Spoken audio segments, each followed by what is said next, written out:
What's up, everybody? Welcome back to the pod.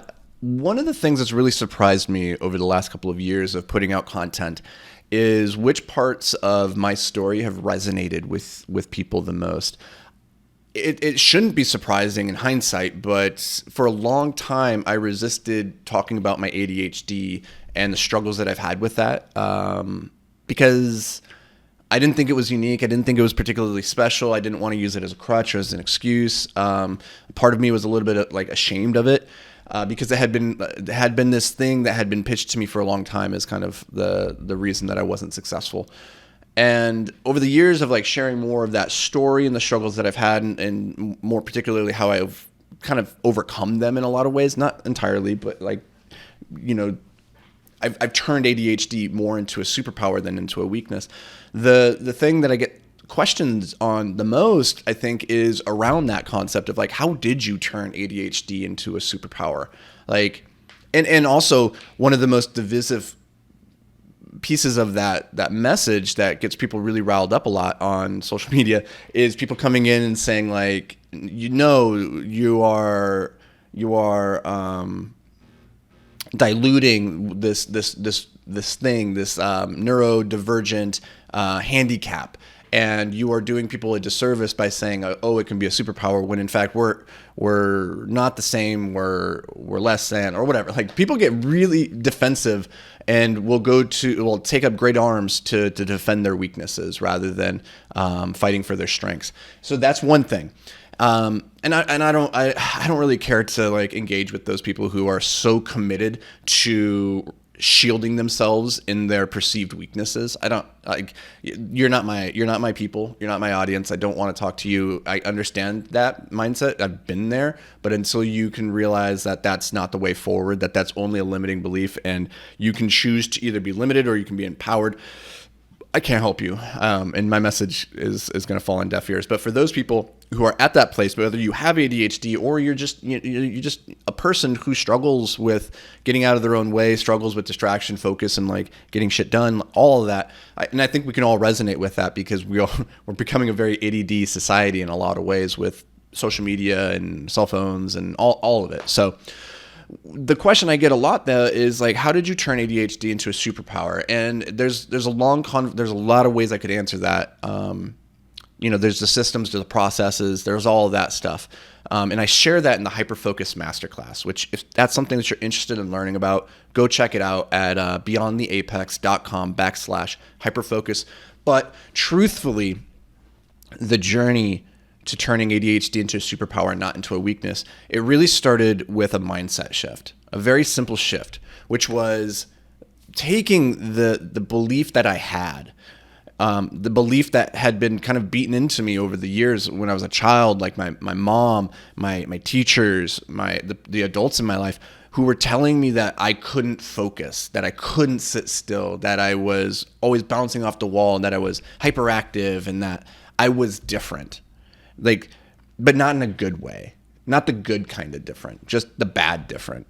And I was disruptive in class, and like, I was pitched this idea that ADHD was a weakness. It was a limit to my potential in a lot of ways. And I believed that because when everybody in your life is telling you that, then what else will you do? Like, why would you fly in the face of that, the common wisdom, especially when those people are in a position of authority over you? So for many years, I was fed this limiting belief about my potential, and I never questioned it. And as Orson Scott Card said, we question all of our beliefs except for the beliefs we truly believe. And those we never think to question at all.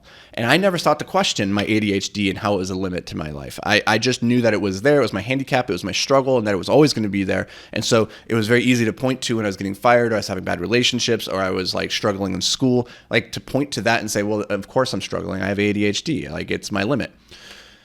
And the change in my life started to begin when I looked at that and I said, this is not helping me to believe this, whether true or false. Like, it doesn't matter. This limiting belief is a limit. And you can only ever have one of two beliefs. You can have a limiting belief or an empowering belief.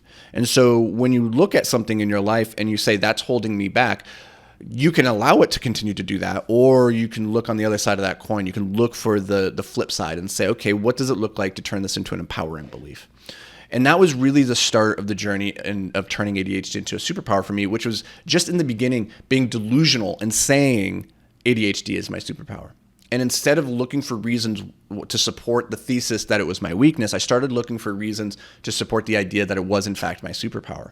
And what I discovered was that in a lot of ways, it was a superpower. So it began in the beginning as like this delusional like affirmation to myself, but through the search, that belief I realized actually was true. And there's an important message here, which is that any belief held with enough conviction will inevitably become true. So you need to be really careful about what those beliefs are that you cling to. If you cling to your limiting beliefs, they will limit you. If you cling to your empowering beliefs, they will empower you.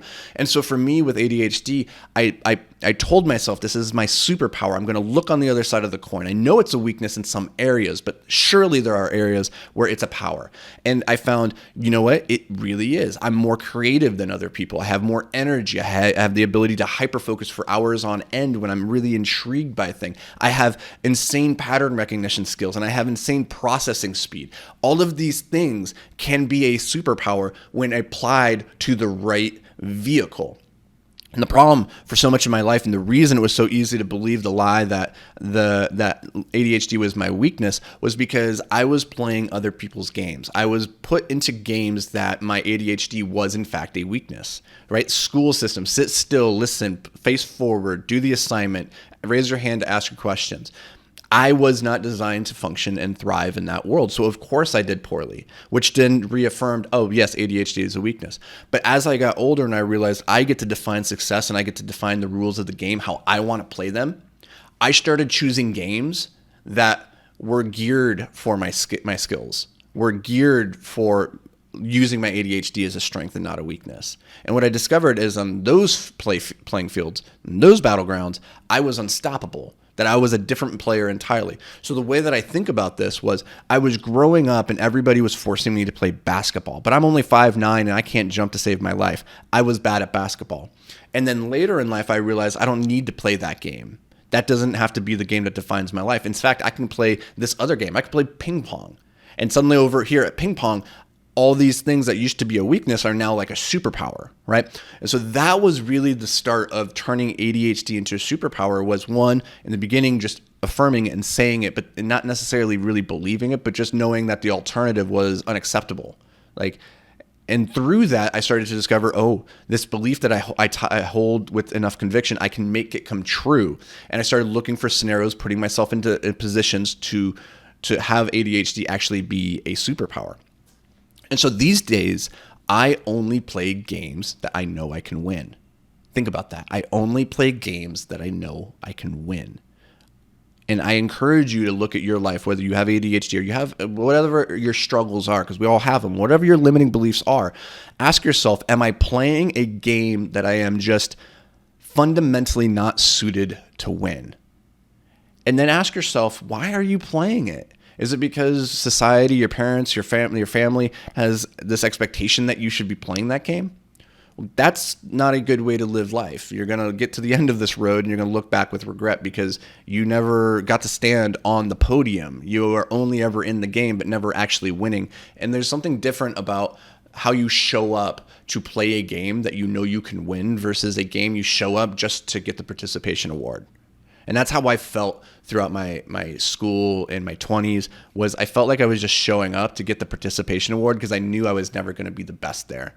And when you're not playing in a realm where you know you can be your best, like your greatness just starts to shrink inside and you feel discontent and frustrated and like you're not moving anywhere, and you're certainly not living up to your potential. So things change dramatically when you start entering into arenas where you go, I can win this game. You start playing differently. You start showing up differently. You start playing the game of life at a higher level. And that really was the beginning of the journey for me.